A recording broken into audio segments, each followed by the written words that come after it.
मेरा हुआ ना। इस नगर में हर किसान के खेत पर धनीराम का हक है, समझे? ये मटका मेरा है। मेरा खेत में मिला है तो आप इसे नहीं ले सकते।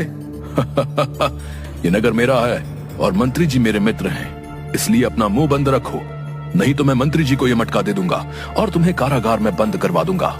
मालिक, ये मटका मुझे दे दो, मैं गरीब आदमी हूँ, इस मटके से मेरे परिवार का भला हो जाएगा। नहीं, मैं ये मटका तुम्हें नहीं दूंगा। सोमू और मालती उदास होकर अपने घर चले गए। रात के वक्त अपनी झोपड़ी में मालती उदास बैठी थी। तभी सोमू ने पूछा, अब तुम्हें क्या हुआ? तुम इतनी उदास क्यों हो? हमें किस्मत से धन मिला था और वो भी हाथ से जाने दिया। मैं कर भी क्या सकता था, वो बहुत ताकतवर लोग हैं, राजा साहब से हमें झूठा फंसवा देते। हाँ, लेकिन उस बुरे इंसान के पास धन क्यों रहे? मुझे लगता है कि हमें राजा साहब की मदद लेनी चाहिए, उन्हें सब सच बता देने की हिम्मत करनी होगी। मैं भी यही चाहता हूँ, लेकिन हम ऐसा कैसे कर सकते हैं? हम कल राज दरबार में चलेंगे। हमारे राजा बहुत दयालु और ईमानदार हैं। मुझे राजा साहब पर पूरा विश्वास है कि वो इस पापी से हमको बचा लेंगे। तुम कहती हो तो ठीक है, वरना जमींदार के खिलाफ बोलने की कोई हिम्मत नहीं करता है। अब तुम सो जाओ, सुबह राज दरबार चलेंगे, सब ठीक हो जाएगा।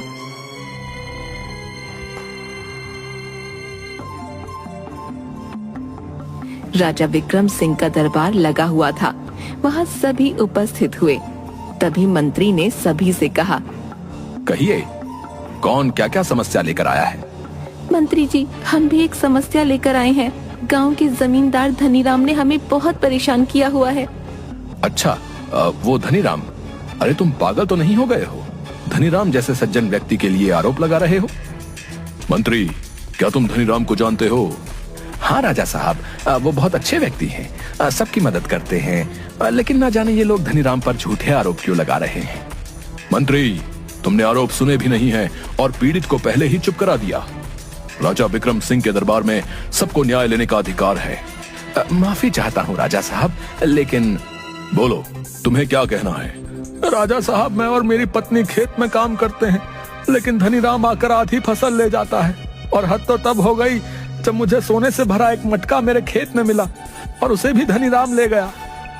इतना सुनकर मंत्री के होश उड़ गए। राजा ने मंत्री की तरफ देखा और कहा, मंत्री, शायद चोर मिल गया है, धनीराम को तुरंत पेश करवाओ। महाराज, ये गरीब लोग हैं, ये कुछ भी बोलते हैं, आप इनकी बातों में मत आइए, ये झूठ बोल रहे हैं और अपने फायदे के लिए कुछ भी बोल सकते हैं। मंत्री, जितना कहा गया है उतना करो, धनीराम को मेरे सामने पेश करो। मंत्री ने 2 सिपाही भेजकर धनीराम को दरबार में बुला लिया। महाराज की सदा ही जय हो। आपने मुझ गरीब को कैसे याद किया, हुक्म करें महाराज।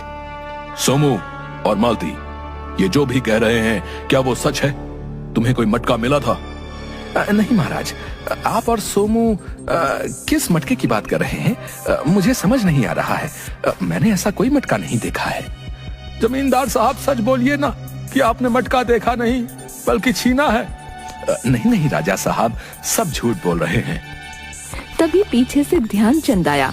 उसके हाथ में एक बहुत बड़ा बोरा था। तुम यहाँ और इस बोरे को लेकर क्यों घूम रहे हो? राजा साहब, मैं ध्यानचंद हूँ और हमेशा जमींदार के साथ रहता हूँ। मैं कुछ सच आपको बताना चाहता हूँ। हाँ बोलो। महाराज, इस बोरे में धन से भरे हुए मटके हैं जो राजमहल से चोरी किए गए हैं, और सोमू के खेत से जो मटका मिला वो भी इसी में है। देखा राजा साहब, मैंने कहा था ना कि मैंने कुछ नहीं किया है। मेरा नौकर चोरी कर रहा था, इसका मुझे दुख है। आप इसको फांसी पर चढ़ा दीजिए। रुकिए जरा, सब्र करिए धनीराम जी। ध्यानचंद, तुम अपनी पूरी बात रखो। महाराज, धनीराम आपका बहुत दिन से धन चुरा रहा था, इसलिए मैंने एक मटका सोमू के खेत में छुपा दिया, जिसको धनीराम ने वापस छीन लिया। मालती को मैंने पहले बता दिया था। लेकिन तुम तो धनीराम के साथ वर्षों से काम कर रहे हो, अचानक उसके खिलाफ कैसे? लंबी कहानी है महाराज। इस कपटी धनीराम से मैंने बस कुछ रुपए उधार मांगे थे, आज से 15 साल पहले, जब मेरी बीवी रज्जो पेट से थी। उससे दर्द सहन नहीं हो रहा था।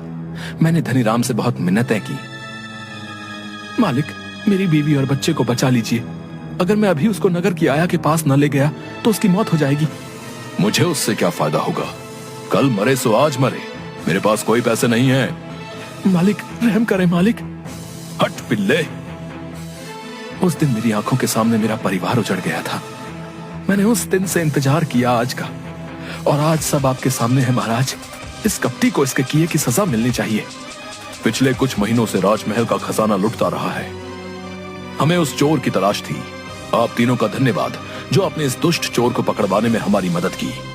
नहीं नहीं, मुझे माफ कर दीजिए महाराज। सिपाहियों, धनीराम से सारा धन वापस लेकर इसको उम्र भर के लिए कैद कर दो। सिपाही धनीराम को लेकर जाने लगे, लेकिन तभी धनीराम ने रुक कर कहा, महाराज, मैंने गलती की है और मुझे सजा स्वीकार है, लेकिन मैंने ये अपराध अकेले नहीं किया है, इसलिए मेरे साथी को भी साथ भेज दीजिए। कौन है तुम्हारा साथी? आपका कपटी मंत्री, जो चोरी करके राजमहल का धन मुझे देता था और इसमें से हिस्सा भी लेता था।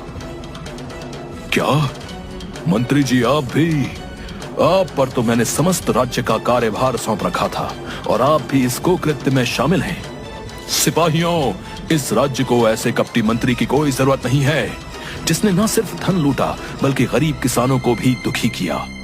कपटी मंत्री को अभी फांसी लगा दी जाए। नहीं नहीं, माफ कर दीजिए महाराज, माफ कर दीजिए।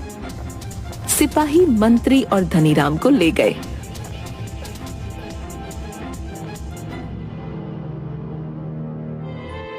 राजा ने सोमू, मालती और ध्यानचंद को इनाम दिया और राज दरबार में नौकरी भी दे दी।